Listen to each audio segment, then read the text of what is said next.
I've never exactly considered myself a fan of the Oddworld series, and in fact, I kind of still don't, to be completely honest with you.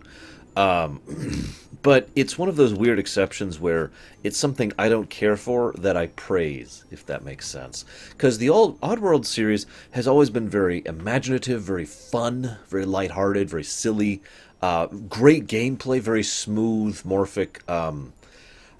I've been trying to come up with a term for this kind of gameplay for a while. Like for example, like the good Spyro games or the Ratchet and Clank series. You know, it's just fun and it flows brilliantly.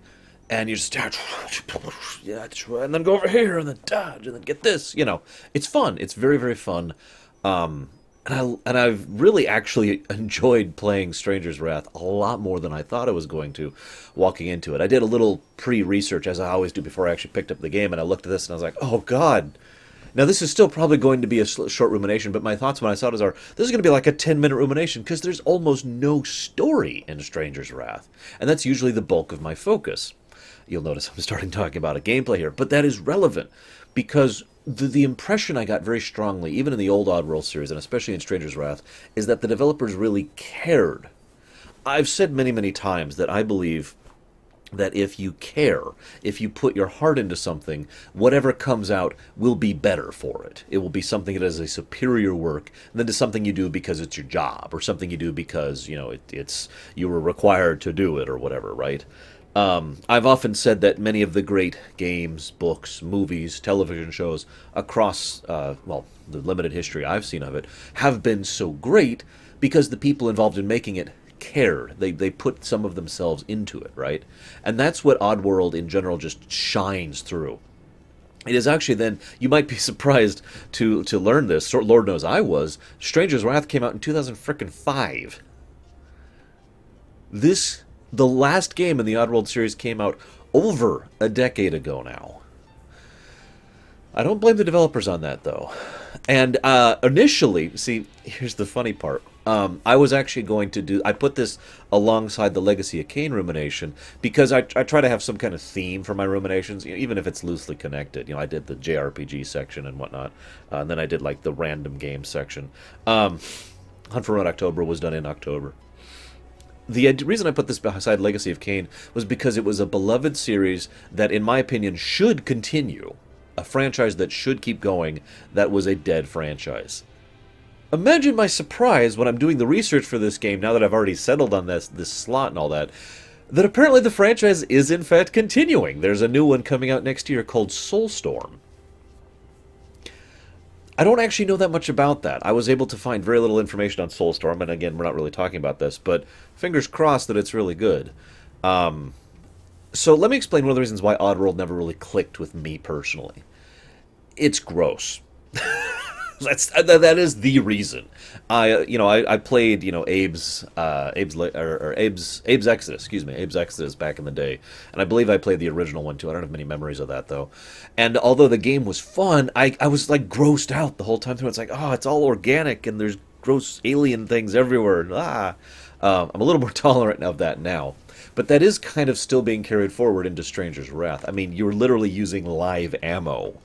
Just picking. I mean, the intro cutscene is all about that, where you're picking up the little creatures and then you go here and you go here, and it's just gross.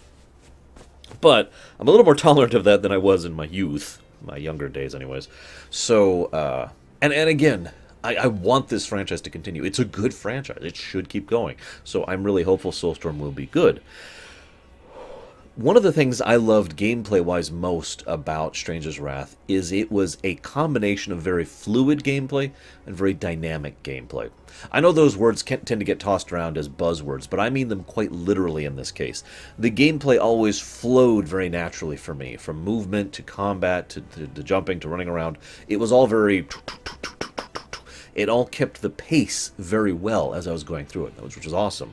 Furthermore, the variety of the different ammo types and the different abilities you have to use it's kind of like playing Batman at his best, or Iron Man, I guess would be another example. You're playing a gadget character. You're playing someone who can set a trap over there and use this to vacuum people in, and then you could shoot this over here to stun them, or you could shoot this to kill them, or you could shoot this to home in on them, and then you get the big shot when you get them stunned.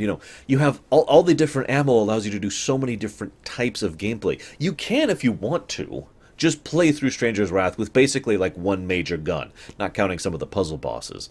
So it's like, all right, you could just do that. But I found it so much more fun to think, how can I take down this group of enemies? What can I do against this guy? It was fun to just try and think of how different I could try and approach this playstyle. And very, very few games pull that across for that feeling of, I want to experiment with my gameplay, and I loved that about this. And the fluidity of it, you just flows from scene to cutscene to area to combat back into non-combat. It was all very polished, I think is the next word I want to use there to describe Stranger's Wrath. Wrath, excuse me. Wrath of the Stranger. Now, one thing I found amusing is that the voice acting was actually really good, but at first I was like, oh, come on, most of the scenes that I was playing through. It took me a bit to realize that the voice acting was kind of deliberately over the top. Keeping in mind the Oddworld aesthetic, for lack of a better term, the overall point is that these people are all serious, the super dark, serious bounty hunter, and the super dark, serious corporate businessman, and the super dark, and it was all done with kind of tongue-in-cheek humor, and you could kind of tell after a while that they were basically making fun of themselves, and doing it in a way that I found was rather enjoyable. The musical cues especially were great. Now, one thing that about the Oddworld setting I want to talk about really quick is that it feels incomplete, but not in a bad way.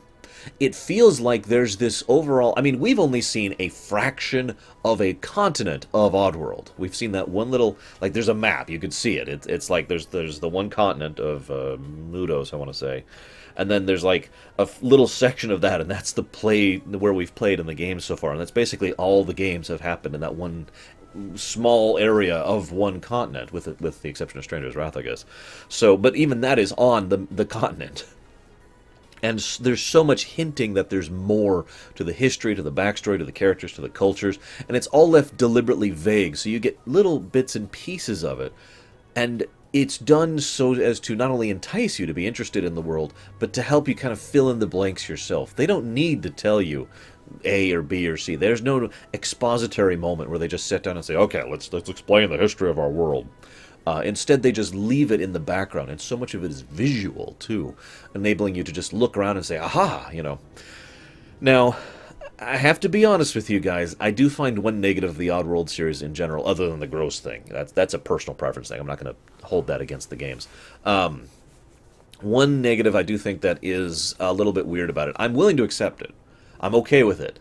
But the overall Aesop nature of the whole Oddworld series, and especially in Stranger's Wrath, is a little bit blatant and blunt. It's very nature versus industrialization. And that is very, very over the top in this game, with the whole damming of the river and how it's destroying the natural, peaceful, undeveloped people, the grubs in this case. And of course, the clackers are in direct opposition to the grubs in terms of societal presentation, because the grubs are one with nature, and they're more normal and natural, and they're weak and they're flawed and blah blah blah. That being said, I'm okay with it. I'm willing to go with it because it's part of the overall shtick, and it's still well executed. It's like I've said many, many times. I don't mind if you do a cliche as long as you do a cliche well. I just kind of hope we get some kind of other storyline in Soulstorm when it comes out. I'm actually kind of interested in Soulstorm now, having played Stranger's Wrath. But like the grubs, for example, they're, of course, you're one with the land kind of people, and yet it's emphasized that in the era of modern technology that exists, with things like guns and cars and all the fun technologies that exist, industrialization is a thing. These people are deliberately simple. These people are deliberately Agrarian, there we go, there's the word I'm looking for. They have the choice, the option to develop or advance. They have chosen not to. And that choice is interesting to me. That's part of what makes the grubs fascinating to me. They're not exactly that weak. They are still capable of pulling off several feats of significance, and we see this in the course of Stranger's Wrath. And yet, they are the kind of race that would just get bowled over by any of the other races if the other races tried to try and push them down. Which brings me to the Clackers, because the Clackers are an interesting parallel to this. Because the Clackers are also actually kind of simple, they're just more of the industrialist simple. In other words, in an industrial society, when you think of an industrial society, you probably think of machines and factories, and when you think of the military capacity, that you think of, weapons of war and guns and all that stuff.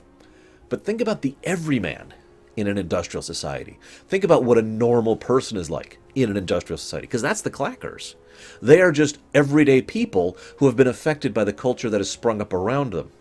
This is why I say it's an interesting parallel, because the grubs refuse to move forward and their culture defines them, whereas the Clackers have embraced moving forward and allow that to define them rather than their own culture. In other words, their culture is being defined by external sources rather than internal like the grubs. And I think that's actually fascinating, the way that's presented. And again, well executed. Another thing I like about the Clackers is the fact that they're selfish bastards. And they drop tons of moolah. I'm not evil, I swear, but I needed the money. I had to do this operation. I got to get rid of these legs, okay? Spoiler alert, by the way, if you could call it a spoiler. Although, it's never elaborated why the stranger wants to stop being a Steve. I actually kind of wish it was. I've often said there's two kinds of mysteries in a story. There's the kind you solve, and there's the kind you don't.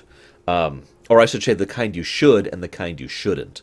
The kind you should is something where if it's left unexplained, it just feels empty. There's no strength to it. There's no like, oh, wow, I wonder what that is. It doesn't capture the imagination. Gaster over in Undertale is an excellent example of someone who shouldn't be explained. The Reapers, in my opinion, over in Mass Effect, were someone who shouldn't be explained. And yet, sometimes things should be explained. If they're not explained, then it just feels like it's unfinished, rather than, oh, I can't wait to learn more. I can use Oddworld as a direct example here. The overall setting of Oddworld is left as an open mystery, and that adds to the enjoyment of it. But the mystery of the stranger himself and why he does what he does is left completely empty. It feels like an unfinished story in that case, and I really wish we knew more about that. Again, fingers crossed that Soulstorm will help flesh out some of this. I don't even know. I mean, maybe we'll be just going back to Abe with Soulstorm. I don't know. Or maybe the stranger will make like a appearance in Soulstorm as you're playing as Abe. I'd be okay with that too. Just something. Because another thing we're never told about is the Octigi, and why why one of their own member would try to build the dam, and why they would try to destroy their own source. The Octigi are aquatic creatures. Secto himself can't function outside of water without a parasitic host. And yet, he deliberately destroys his own environment. Why? Now, I'm not saying this is bad writing. I'm saying this feels like chapter 6 of a 12-chapter story. And that's why it's such a damn shame that Stranger's Wrath, which came out over a frickin' decade ago, has not had any continuation. Because the end of Stranger's Wrath so clearly leads into, and now, part 2! But we haven't had a part 2. And damn it, I want a part 2. I want to know what happened. I want to know what's up with Secto. I want to know why he was so against this Steve. Now, I'm going to give my speculation, because that's probably one of the things that was requested here. I say probably. I have no idea what the gentleman who requested Stranger's Wrath was expecting here. I hope you're satisfied. My speculation is that Secto is literally the Aesop. He's a Captain Planet villain. For those of you who don't understand what that terminology means, that moniker, it means someone who is stupid evil. Not evil. He is someone who is deliberately, just ridiculously stupid in his own or her own evil ways, okay? The idea here being that Secto was supposed to be portrayed as someone who was so malevolent and so malicious of an individual that he is willing to destroy his own home and exist forever on this body and murder all the other bodies around him just to make sure that he gets to sit on a giant pile of cash. And given the overall Aesop of, or Aesop if you prefer, of the Oddworld series, that wouldn't surprise me if that's where they were going with Secto. It also wouldn't surprise me if he was trying to basically ensure that he was the best amongst the Octigi. That amongst all the others, he was the only one who had a host. He kills off all the other Steve, so he alone maintains, his Steve host, and he alone is the one who can walk amongst land. He is superior to them. He is. It's a form of elitism. Maybe this is all speculation. I don't know. Secto himself actually doesn't say much throughout the course of the game, so we really have very little to go on there. One of the other things I really liked about this gameplay, especially at the first half. So the first half of the game and the second half of the game are two very different things. The second half of the game is your typical Oddworld style gameplay, in a good way. It's kind of the Ratchet and Clank thing, as I mentioned earlier. But that's what I'm going to call that genre from now. But the first half really caught me. I don't know why, and I've talked about this before in my ruminations and in my streams. There's something about playing a mercenary that's just fun to me. And I know I'm not the only one like that. I know there's other players out there who just enjoy, who just gravitate towards that style of gameplay. I've actually played games where you're not playing a mercenary, but I was role-playing as a mercenary within it. There's several examples of that. But the game I was reminded most, two games actually, I was reminded most when I was playing through this was MechWarrior 2 Mercenaries and MechWarrior 4 Mercenaries. Because you're going around capturing these bounties to get this money and blah, blah, blah, and trying to build up this money and capturing them alive and pulling out the tricks to figure out how to stop the bosses. It felt like I was a mercenary, a bounty hunter, and it was fun. I loved it. I loved that style of gameplay. I loved the feeling of it. It's kind of like the non-killing version of Assassin's Creed, the good Assassin's Creed, where you're given a target and it's like, okay, how do I approach this one? Or the Hitman series is another good example of that style of gameplay, where it's like, there's the target, figure it out. The most recent Hitman is apparently really good about that, although that's going from third-hand knowledge. I don't actually know that personally. The last thing I want to say, hang on, let me check my notes. I covered that. Oh! Two more things, actually. I'm not quite out of stuff to talk about. I told you this is going to be kind of short, but first of all, I love the aesthetic of the Oddworld setting as presented in Stranger's Wrath specifically, because it's the Old West. Everything about it is the Old West. The accents, the dialogue, New York City. Haha, by the way. The way that they interact, the frontiersmen of the clackers versus the American Indians, of the grubs, and the bounty hunting, and the outlaws, and the pirates, and the companies, the railroad companies, in this case the Secto company, that are just running everything. It is the Old West. But I'm not accusing it of being cliched. I'm not accusing it of being patterned. What I'm saying is this is an excellent utilization of familiarity effect. Because what we have here is the familiar Old West setting with a twist on it. It's one of the things so many people loved about Firefly. Firefly was the Old West, with the twist that it was the Old West in space. It was the Old West in a science fiction setting. Here, it's the Old West for aliens. It's the Old West for this incredibly alien world where they don't function the same way we do, and we've got just a completely different culture and completely different mindsets underneath it, but it's still their Old West. And I like that. It does a great presentation of it, and a great portrayal. The music in this game, and the voice acting especially, really, really helped add to that overall aesthetic feeling throughout the course. And the final thing I want to talk about is a curiosity. I mentioned, obviously, the green Aesop. Aesop? I'm actually not sure now. Whatever. The green message of this episode, wow, of this game is actually pretty apparent and kind of blatant. But what about the who you really are message? A lot of works, especially Disney works, tend to have a thing where you just must accept who you are. Star Trek tends to do this too. You must be who you really are. Now, fictional works tend to take one of two perspectives on that, and I like the fact that both are applicable here, depending on how you interpret it. One, You can never change who you are, so you should just be with your own people, be amongst your own kind, and accept and embrace who you really are, or you will never be able to escape the reality of who and what you are. So the best thing you can do is try to move forward and to create a new life with the past still clinging to your back, kind of a situation. What's funny is I actually don't fully 100% agree with either of these messages in real life. But both of them, you know what I'm talking about, don't you? I'm sure everyone listening to this right now is just kind of nodding to themselves. Yeah, I can remember insert game, insert anime, insert book, insert show, insert movie about where that kind of a message was being pushed across. One of the two, probably more of the former, because you see the "you must be who you really are" messages usually presented a lot more than the "you will never escape your past" kind of a message. Red Dead Redemption's a good one for the "never escape your past" one, by the way.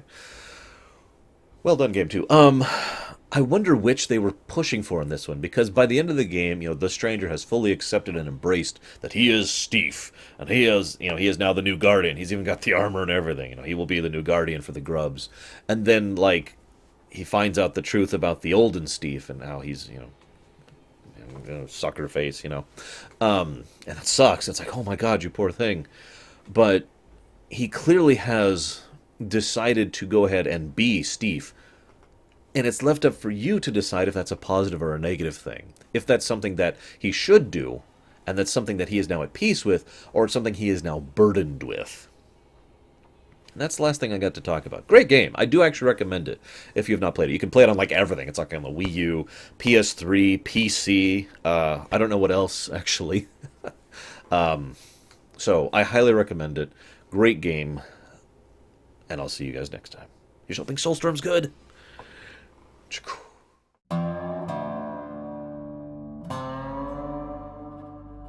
Thank you.